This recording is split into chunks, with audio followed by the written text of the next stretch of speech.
Marcus, you is back up.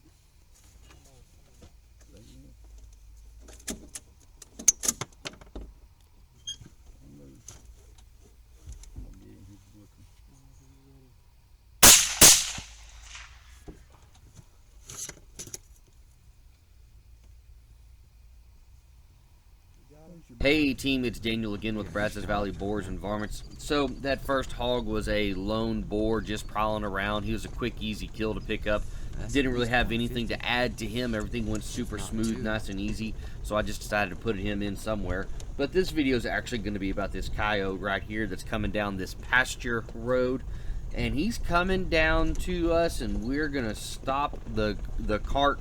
And we're just going to let him just come on in.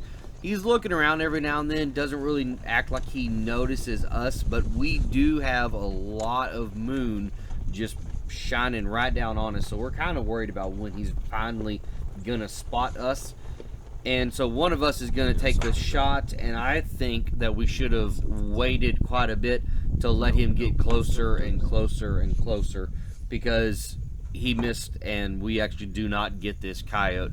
Obviously, if he would have hit it the first shot, I wouldn't be saying we should have waited till he got closer. It would have been great, but hindsight's 20/20, and on this one, I think we should have waited a little bit longer.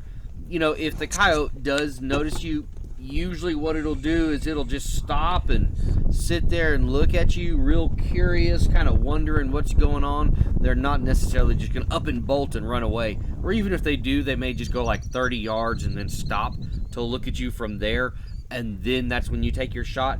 But on this one, this coyote was still just coming straight in on a string. I think we should have waited a little bit longer. So I'm going to let this play out. Guys, I hope this is helpful, and whatever it takes for y'all, just keep being awesome. Do it. Make it happen. Be awesome. Bye.